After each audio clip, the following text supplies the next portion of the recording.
Mi exesposa me dejó por alguien más exitoso. 2 años después yo compré la empresa donde él trabaja. Voy a intentar escribir esto con calma, aunque honestamente no sé si puedo. Me temblaron las manos cuando abrí Reddit hace una hora. Llevo 2 años sin hablar de esto con nadie que no sea mi terapeuta, y ni con ella he sido completamente honesto. Pero hoy pasó algo que necesito sacar de mi pecho antes de que me explote por dentro, porque si no lo escribo en algún lado, voy a llamarle, y eso sería el peor error de mi vida. Primero déjenme darles contexto, porque esta historia no empieza hoy. Esta historia empieza hace casi 4 años, en un departamento pequeño que olía a pintura barata y a café de olla, donde yo dormía en un colchón en el suelo mientras hacía mis primeras operaciones. Comerciales desde una laptop con una tecla rota.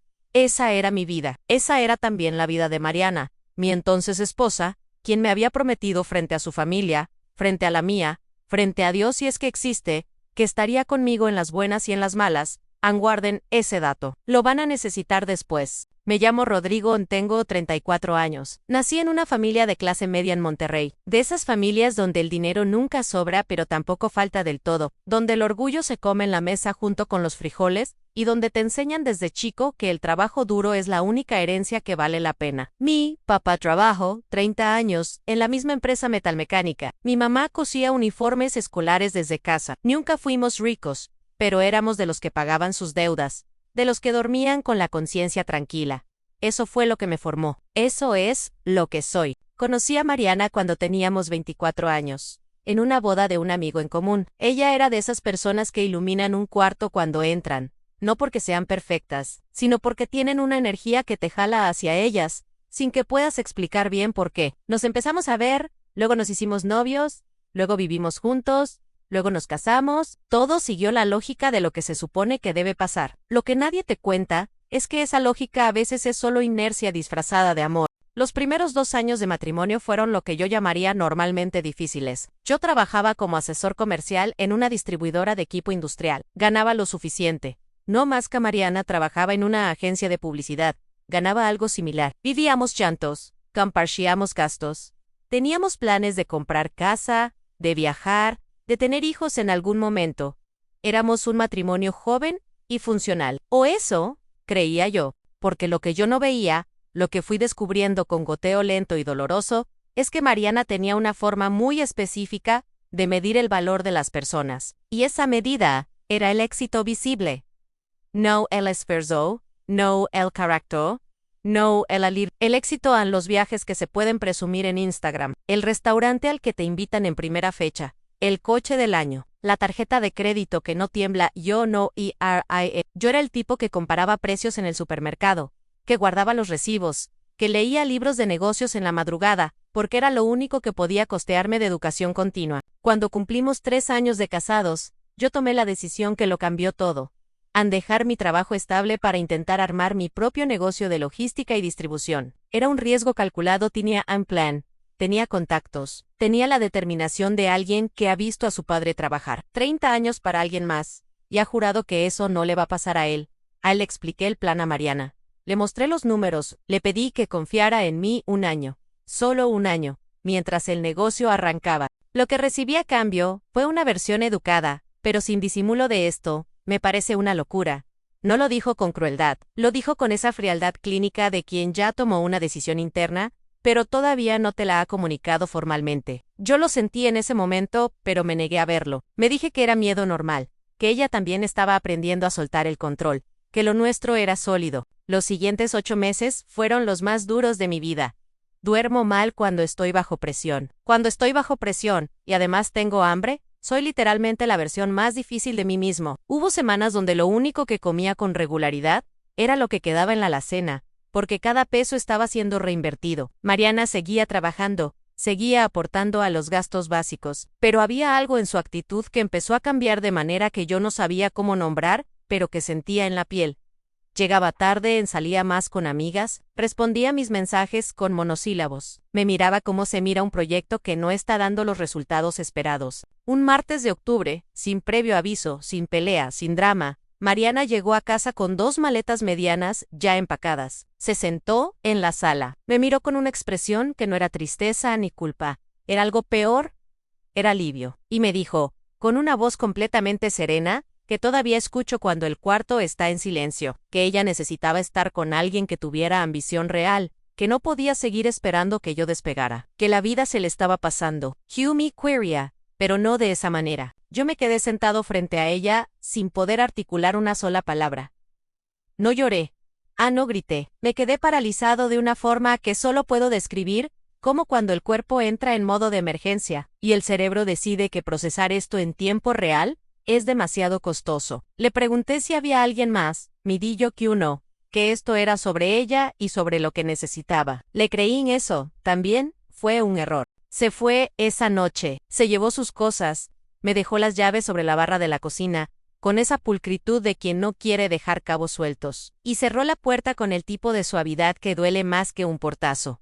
Porque un portazo es pasión. Eso fue indiferencia. Y la indiferencia no deja espacio para interpretar nada. Solo te deja ahí, solo, mirando una puerta cerrada en un departamento que de repente huele diferente. Los primeros días después de que Mariana se fue, fueron una nebulosa. Hay cosas que simplemente no recuerdo. Sé que seguí trabajando porque los compromisos que ya había adquirido con mis primeros clientes no podían esperar a que yo terminara de desmoronarme. Sé que llamé a mi madre una tarde y no pude hablar. Solo respiré en el teléfono hasta que ella dijo, ya sé hijo, ya sé, sin que yo le dijera nada. Sé que hubo una noche, creo que la tercera o la cuarta, en que me senté en el suelo de la regadera con el agua fría corriendo, porque no me había dado cuenta de que se había acabado el agua caliente, y que me quedé ahí un tiempo que no sé medir, porque en ese momento el tiempo había dejado de funcionar con normalidad. Lo que sí recuerdo con precisión brutal es el momento en que supe que había mentido. Un amigo en común, Daniel, me escribió un mes después del divorcio. No para darme el pésame, para preguntarme si ya sabía lo de Mariana y Esteban. Esteban Carrillo, director comercial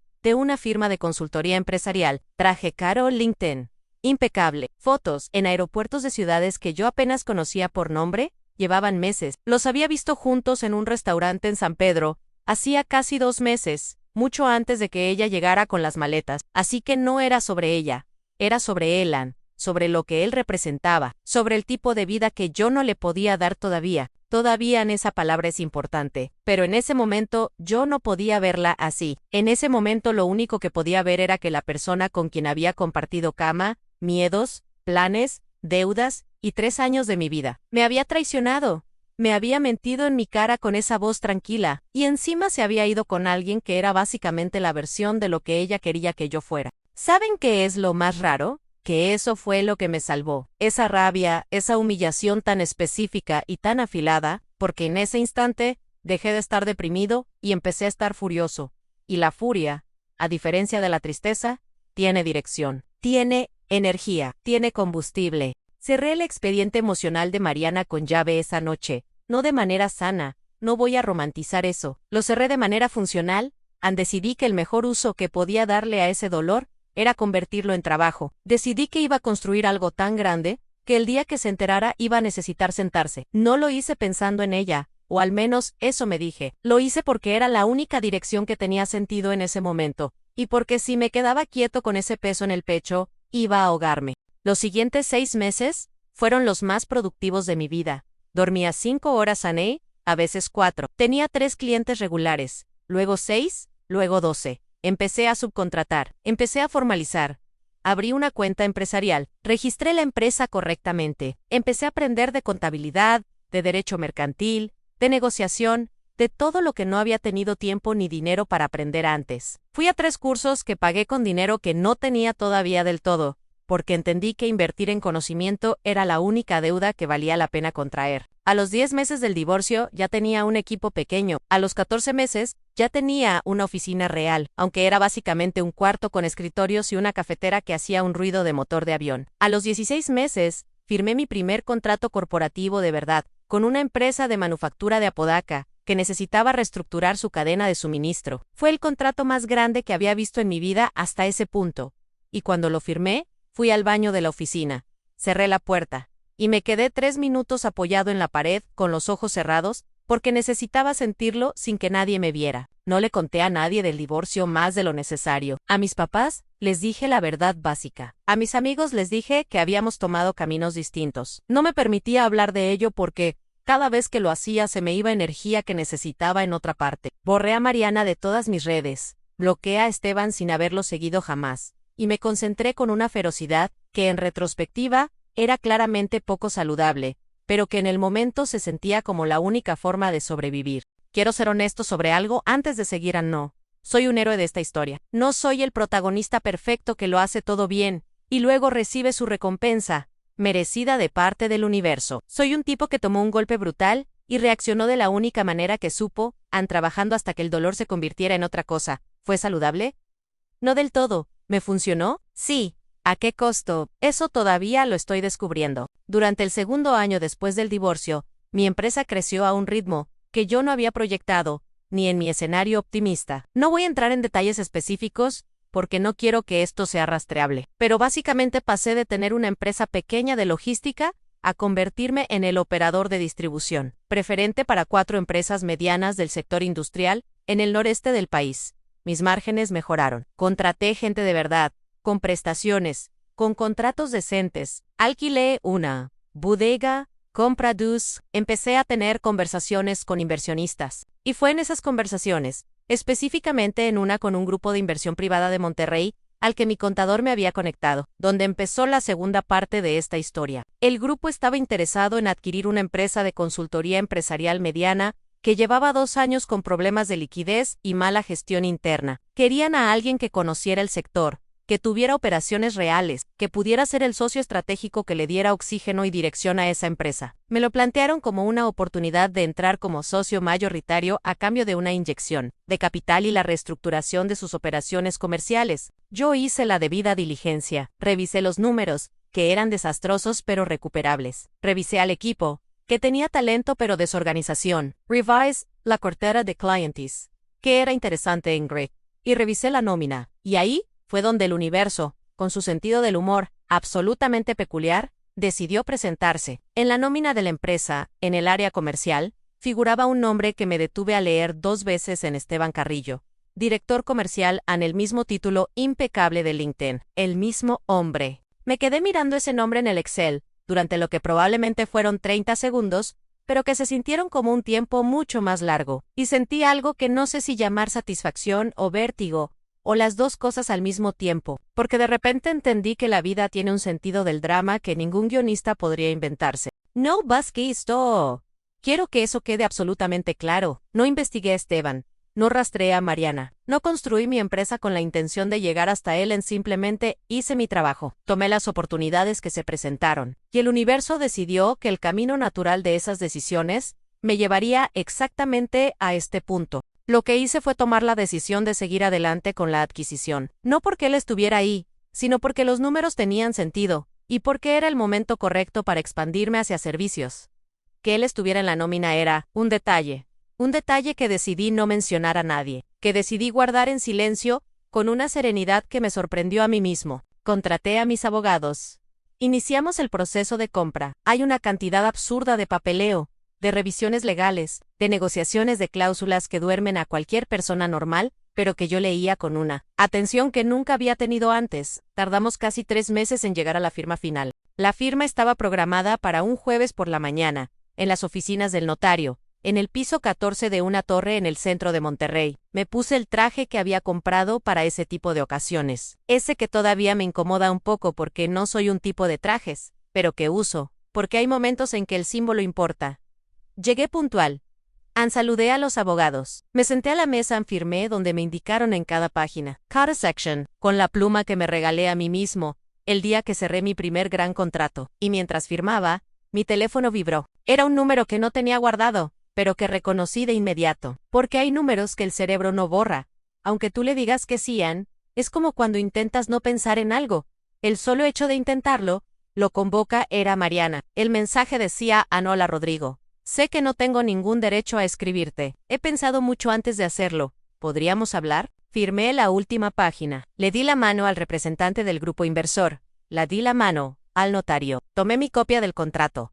Salí del edificio me subí a mi coche. Y me quedé ahí, 5 minutos mirando ese mensaje sin responder.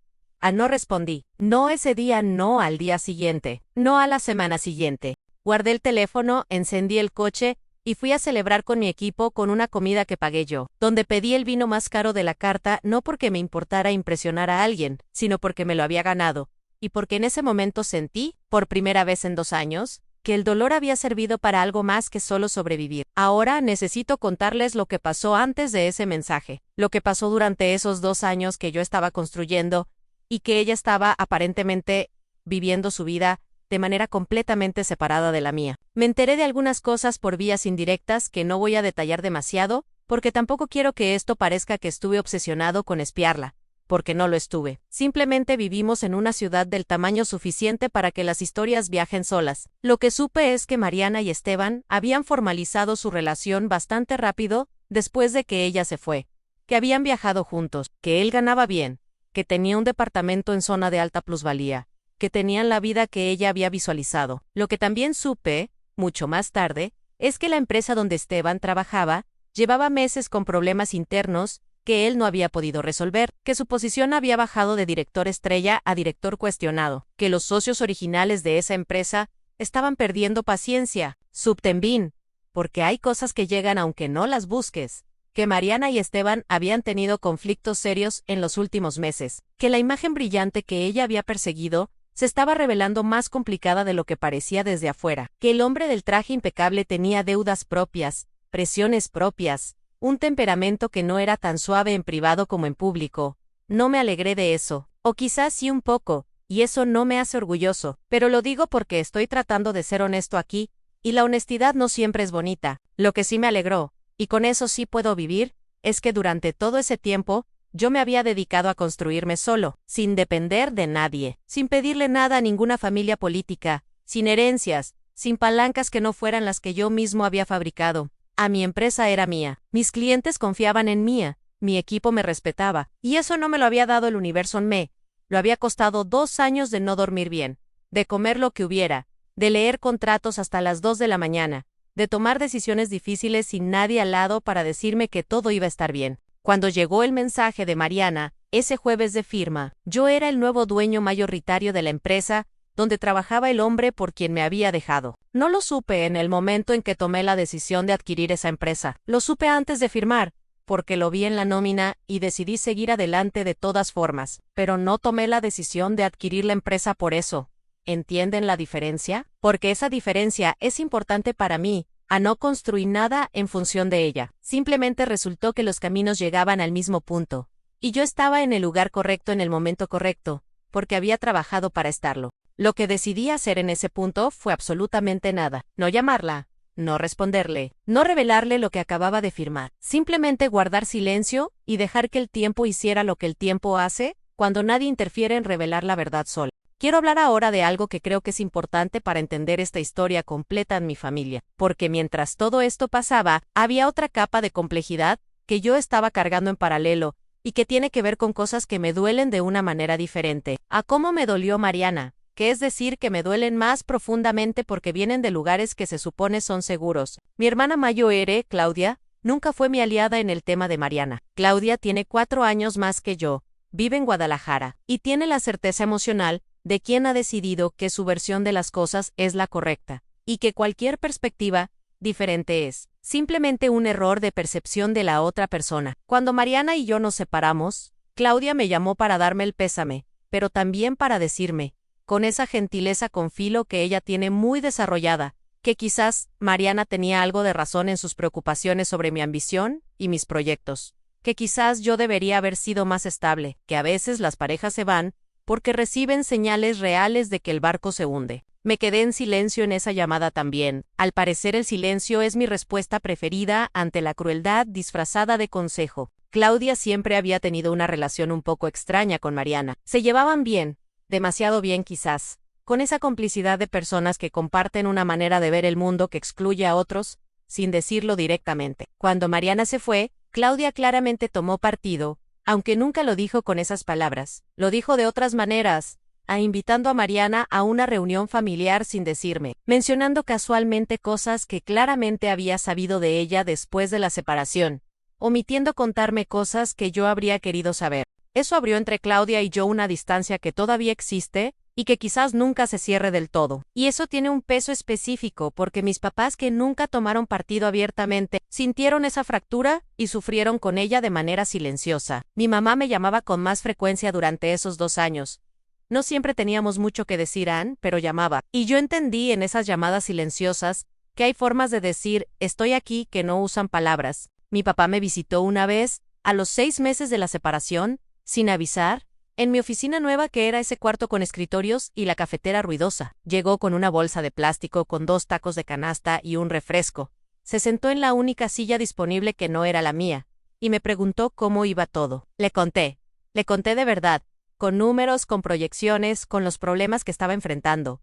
Me escuchó sin interrumpir. Al final me dijo que su papá le había dicho una vez que el trabajo honesto nunca le falla al hombre honesto, y que él le había creído y que no se había arrepentido. Luego se levantó, me dio un abrazo rápido y torpe de esos que los hombres de su generación dan cuando no saben cómo decir lo que sienten, y se fue. Eso fue suficiente. Eso fue más que suficiente. Pasaron 2 semanas después del jueves de la firma, sin que yo respondiera a Mariana en 14 días. Sé el número exacto porque los conté, no porque la estuviera esperando, sino porque cada mañana al despertar, verificaba que seguía siendo capaz de no responder, y quería saber cuánto tiempo podía sostener esa capacidad. En esas 2 semanas, yo empecé a integrarme formalmente como socio mayoritario de la empresa adquirida. Hubo reuniones de presentación con el equipo directivo, hubo revisiones operativas, hubo decisiones difíciles sobre reestructuración, que no voy a detallar, porque no son el corazón de esta historia. Aunque sí diré que el proceso requirió mi presencia física en las oficinas en varias ocasiones. Nunca me encontré con Esteban en esas visitas. Lo vi una vez, de lejos, en un pasillo. No me vio o si me vio no me reconoció, lo cual tiene sentido porque nunca nos habíamos conocido en persona. Yo sabía quién era él no sabía quién era yo. Más allá de ser el nuevo socio, había visto mi nombre en los comunicados internos Presumable Men, pero un nombre es solo un nombre hasta que se convierte en algo más. El día 14, Mariana mandó un segundo mensaje. Decía: entiendo si no quieres hablar. Solo quería que supieras que pienso seguido en cómo quedaron las cosas entre nosotros, y que me arrepiento de mucho. Leí el mensaje. Lo cerré, seguí con mi día. No porque yo fuera frío, no porque no sintiera nada. Sentí esa mezcla extraña de tristeza vieja y satisfacción nueva, que no tiene nombre propio, pero que reconoces cuando la tienes en el pecho. Lo que no hice fue actuar en función de ese sentimiento, porque había aprendido, en 2 años muy duros, que sentir algo no obliga a hacer nada al respecto. El día 16 fue cuando todo se reveló solo, exactamente como yo sabía que iba a pasar, si simplemente esperaba. Me lo contó Daniel, el mismo amigo que me había dicho lo de Esteban 2 años antes. Me llamó un miércoles en la tarde con la voz de alguien que tiene información y no sabe bien cómo empezar. Me dijo que Mariana lo había llamado a él, histérica, porque había descubierto algo, que Esteban había llegado esa mañana a su trabajo y había encontrado en el sistema un comunicado interno, anunciando los cambios de liderazgo en la empresa tras la adquisición, que el nombre del nuevo socio mayoritario estaba ahí, con cargo y todo, que Esteban había llegado a su casa esa noche completamente descompuesto, que Mariana había buscado mi nombre en internet de inmediato, y había encontrado la nota de negocios en un portal local que cubría la adquisición, que la nota tenía mi foto. Daniel me dijo que Mariana había intentado llamarme 4 veces esa noche. Yo tenía el teléfono en modo no molestar, porque estaba en una cena con mi equipo para celebrar el avance de la integración. Cuando revisé el teléfono al salir, vi las 4 llamadas perdidas y 3 mensajes de voz. No escuché los mensajes de voz esa noche. Me fui a casa. Me serví un vaso de agua. Me senté en el sillón de mi departamento nuevo, ese que había comprado hacía 4 meses en una colonia que 2 años antes me habría parecido inalcanzable. Y me quedé en silencio un buen rato, pensando, sintiendo, procesando. Hay algo que necesito decir sobre este momento porque es donde la historia se complica moralmente, y donde yo mismo me he debatido más. No sentí lo que esperaba sentir. Esperaba sentir triunfo. Esperaba sentir esa satisfacción limpia de la justicia poética.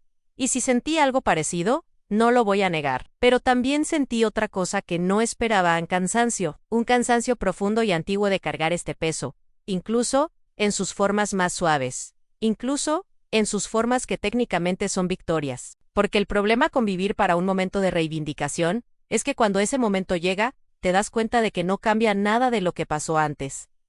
Mariana sigue habiéndose ido. Sigo habiendo pasado esas noches en la regadera con el agua fría.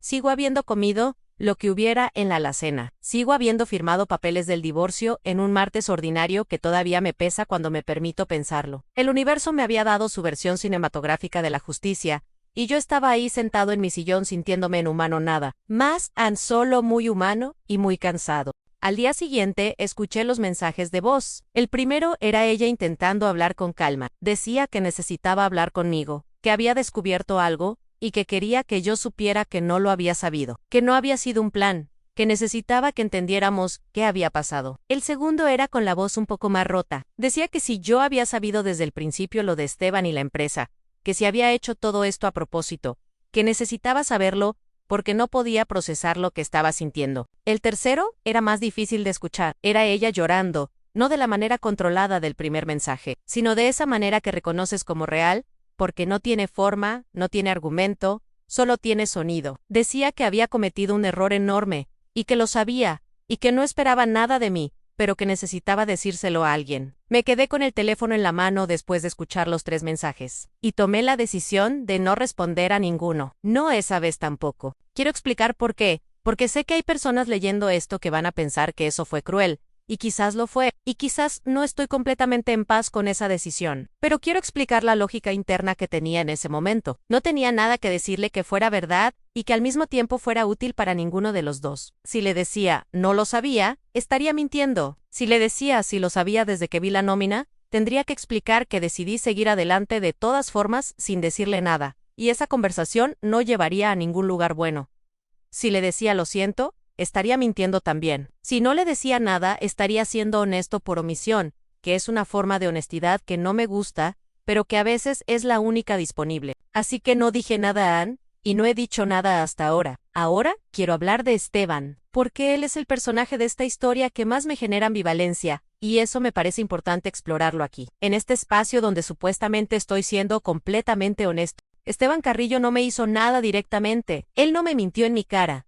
Él no me prometió nada que luego rompiera. Él conoció a una mujer que estaba casada, sí, pero los dos son adultos y las dos personas en una affair son responsables. Él eligió estar con ella sabiendo su situación, y eso no es un acto honroso, pero tampoco es el peor crimen del mundo. Lo que me hizo, indirectamente, fue ser el destino al que ella corrió cuando decidió que yo no era suficiente. Y eso no es su culpa de la misma manera que es la culpa de ella. ¿Qué va a pasar con él en la empresa? No lo sé todavía. Lo que sí sé es que mi decisión sobre su futuro laboral va a basarse en su desempeño y en lo que la reestructuración requiera, no en lo que pasó en mi vida personal. No porque sea especialmente noble, sino porque mezclar esas dos cosas sería exactamente el tipo de decisión que me haría una persona menor de la que quiero ser. Y también porque si alguna vez sale a la luz que lo despedí por razones personales, eso dañaría todo lo que construí. Mi reputación profesional me la gané con trabajo, no con venganzas. Eso es lo que me separa, creo, de la versión de mí mismo,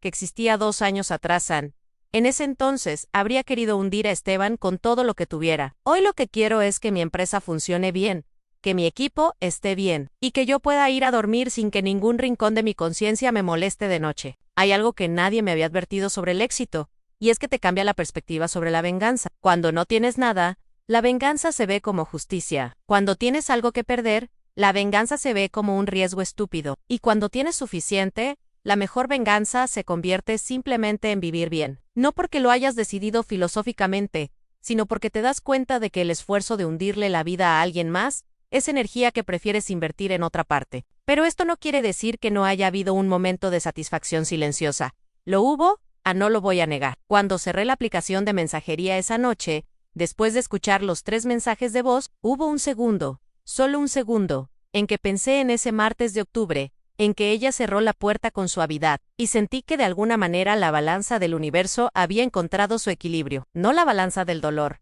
eso no se equilibra, sino la balanza de quien era capaz de construir algo real, y quien no lo era. Ella apostó por el éxito visible, yo aposté por el trabajo real, y el trabajo real, a veces, con el tiempo suficiente, se convierte en el éxito visible también. La diferencia es que ahora ese éxito es mío de verdad. No depende de la empresa de nadie más. No depende de los méritos de un marido o una esposa. No depende de una herencia familiar ni de un préstamo condescendiente. Depende de mí. De las decisiones que tomé cuando estaba en el piso, de las noches que no dormí, de los contratos que estudié hasta aprenderlos de memoria, de los clientes a quienes atendí mejor, de lo que nadie los había atendido antes. Eso no me lo quita nadie, y eso es lo que me da más paz que cualquier respuesta que pudiera haberle mandado a ella. Han pasado 3 semanas desde que escribí las primeras 3 partes de esto, y lo guardé en borradores sin publicar. Las escribí en una noche larga, en ese estado de hiperlucidez emocional, donde todo sale de manera más honesta de lo que normalmente te permites. Luego, las dejé ahí porque no estaba seguro de querer compartirlas. Hoy las publico porque creo que necesito cerrar este ciclo, al menos en lo que depende de mí. Han pasado cosas en estas 3 semanas. No dramáticas, no cinematográficas, solo cosas de vida real que se sienten más pesadas de lo que parecen desde afuera. Lo primero, Claudia llamó, mi hermana, la que tomó partido por Mariana sin decirlo nunca con esas palabras, la que me dijo que quizás yo debería haber sido más estable. Llamó un jueves en la noche, que es su hora de llamar cuando algo la incomoda lo suficiente como para superar la resistencia que normalmente tiene hacia la vulnerabilidad. Me dijo que había visto la nota sobre la adquisición. Me dijo que se le había caído la mandíbula. Me dijo que estaba orgullosa. Y yo sentí algo muy complicado ante eso, no agradecimiento inmediato. Algo más parecido a ¿por qué el orgullo llega cuando hay resultados visibles? ¿Dónde estaba ese orgullo cuando estaba en el cuarto con escritorios y la cafetera ruidosa? ¿Dónde estaba cuando yo necesitaba que alguien me dijera que no estaba equivocado en creer en mí mismo? El orgullo retroactivo es un sentimiento generoso, pero un poco vacío. Se lo agradecí de todas formas, porque soy su hermano, y porque el rencor permanente es una carga que no quiero cargar. Pero guardé esa reflexión aquí en este texto, porque me parece importante nombrarla. Lo segundo, a mi papá se enteró de la adquisición por una nota en el periódico local de negocios. Me llamó a las 7 de la mañana, que es su hora de estar despierto, porque nunca cambió los horarios de cuando trabajaba en la planta. No me dijo mucho, me preguntó cómo estaban. Le dije qué bien. Me dijo que su compadre Gerardo también había visto la nota, que la gente del barrio preguntaba por mí. Había algo en su voz que yo reconocí como el sonido de un hombre que se siente reivindicado sin poder decirlo directamente, porque tampoco le enseñaron esas palabras. Me tuve que salir de la oficina un momento después de esa llamada. No voy a mentir sobre por qué. Lo tercero, y esto es lo que más me ha costado procesar, supe, de nuevo por Daniel, que tiene la capacidad sobrenatural de enterarse de todo, sin parecer que busca información, que Mariana y Esteban terminaron. No sé los detalles exactos. No loss, Busk. Lo que supe es que la presión de la situación laboral de él, sumada a los conflictos que ya tenían, fue demasiado, que ella se fue de su departamento, que está en casa de sus papás. Y aquí es donde la historia se complica de una manera que quizás decepciona a algunas personas que esperaban que yo sintiera triunfo completo.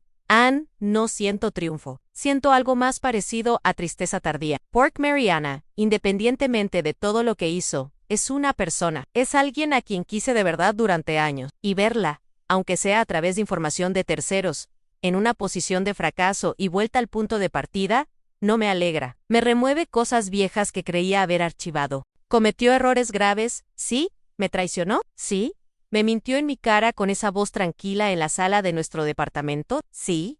¿Merece estar sufriendo ahora? Esa pregunta no tiene una respuesta limpia, y el hecho de que no la tenga me dice algo sobre mí que todavía no sé cómo interpretar del todo. Lo que sí sé es que yo no hice nada para causar ese sufrimiento activamente. Las consecuencias que ella está viviendo son consecuencias de sus propias decisiones, no de venganzas mías diseñadas. Yo no moví ninguna ficha en su contra, yo simplemente construí lo mío. Seguí mi camino, y el universo acomodó las piezas de una manera que resultó tener su propia lógica interna. Eso es diferente a la venganza deliberada, aunque entiendo que desde afuera puede verse igual. Quiero hablar, antes de cerrar esto, sobre algo que mi terapeuta me dijo hace algunos meses, y que no entendí bien en el momento, pero que ahora empieza a tener sentido.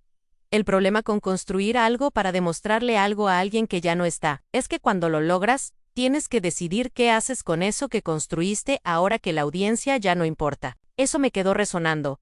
Porque es verdad. Yo construí este negocio, en parte, con el combustible de la humillación que sentí cuando ella se fue con Esteban.